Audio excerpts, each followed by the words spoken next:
भर में 15 से 20% तारिकीन वतन गैर कानूनी तौर पर सफर करते हैं, जिनकी तादाद 30 से 40 मिलियन है। गुज़िश्ता साल 2015 में सबसे ज्यादा हिंद से 16 मिलियन, दूसरे नंबर पर मेक्सिको से 12 मिलियन अफराद ने मुल्क छोड़ा, रूस से 11 मिलियन, चीन से 10 मिलियन। लीगल होंगे ये तारिकीन वतन जो है ना, लीगल गैर कानूनी तौर पर अच्छा। सफर करते हैं। बांग्लादेश का भी नाम है, पाकिस्तान से 6 और यूक्रेन से भी 6 मिलियन लोग तारिकीन वतन हुए, 60 लाख हो गए ना।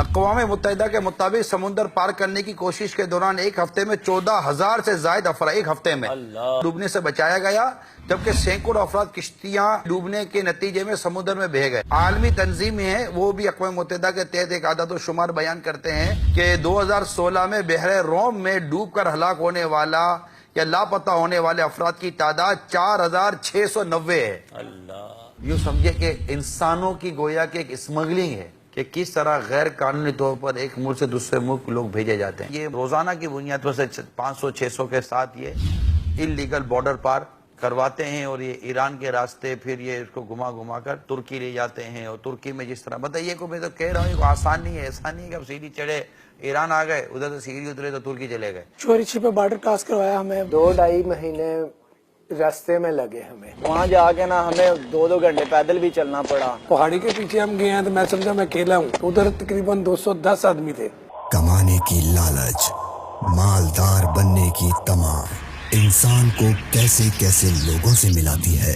हमें मारते थे, पीटते थे, हम रोते थे, छोटियां पीछे पकड़ के हमें दौड़ाते थे, लाते वगैरह मारते थे। बड़ा उन्होंने जुल्म हमारे साथ किया। जंगलों बयाबान खतरनाक रास्तों का सफर, 3 दिन हम मुसलसल पैदल चलते हैं। एक कार में 10-12 लड़के बिठा देते हैं, डिक्की होती है उसमें तकरीबन 4 लड़के बिठा देते हैं। उन्होंने बोला था हमें कि जो गिर गया उसे हम उठाएंगे नहीं। 190-180 की वो स्पीड पे गाड़ी चलाते हैं। पहाड़ों पे लाशें देखी, आदमी मरे पड़े थे तो कोई उनको उठाने वाला नहीं है। जब हम रास्ते में जंगल से गुजरते तो कई लाशें भी सामने आती, टांगे कटी हुई, लोगों के सर देखे हैं। वहाँ पर जंगल पर मरे हुए आदमी पड़े हुए थे। सानू बकायदा इतने फोन आया कि वो बंदा विफौत हो गया, उसकी डेड बॉडी आ रही। किसी के पांव जाया हो गए, किसी का क्या हो गया, कोई खुद मर गया, किसी का दिमाग खराब हो गया, कोई पागल जैसा हो गया, क्या क्या वाकयात। मुझे किसी ने ये बताया जो इस सफर से आ चुका था, फोन पे राब्ता हुआ उनसे, उन्होंने ये कहा कि हमें ले तो गए यहाँ से, जब हमने उनसे पानी पीने के लिए पानी मांगा, प्यास लगी, उन्होंने हमें एक जगह पर बंद जो है वो किया हुआ था,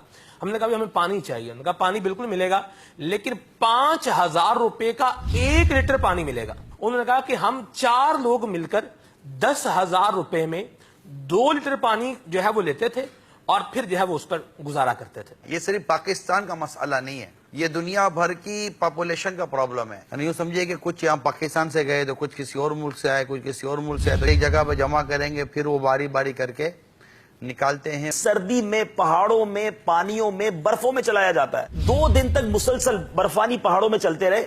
एक बंदे ने बताया मेरी उंगलियां सारी खत्म हो गई, पैर जम गया बर्फ में, तो वो उंगलियां काटनी पड़ी।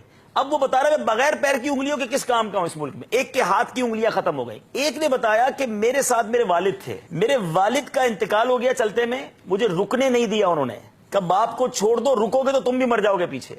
वो रोने लगा ये कहते हुए कि मेरे सामने बाप की लाश पड़ी थी, मैं उसके ऊपर कपड़ा पहनाकर आगे बढ़ गया, मुझे इतना भी टाइम नहीं दिया कि मैं अपने बाप की तदफीन कर सकूं, वह जानवर उसको खा रहे होंगे। अच्छा, अब एक और अजीब कॉन्सेप्ट क्या हुआ है, पता नहीं इसकी तो शरई क्या हैसियत होगी, कि वो लोग जो पहुंचे ना, थोड़े पैसे बन गए तो अब खुद तो नहीं आ सकते, अब इसी डंकी के जरिए, इसी गैर कानूनी रास्ते के जरिए अपने बच्चों की अम्मी को और बच्चों को बुलवाया जा रहा है। यानी ऐसा भी हो रहा है कि औरतें छोटे छोटे बच्चों को गोद में लेकर ये चल रही हैं जंगल के अंदर, क्योंकि शौहर वहां पर है और उसने इसको बुलाया है। आप जरा सोचिए कि ऐसा क्या है वहां पर कि इस तरह अपनी फैमिली को बर्बाद किया जाए। रुसवाई है, तकरीबन समझे तबाही और बर्बादी है। ये सारा गुनाहों भरा रास्ता है, अल्लाह की नाफरमानी वाला रास्ता है, और इस रास्ते पे चलते चलते मौत आ जाना जो है ना, ये कोई अच्छी मौत नहीं है।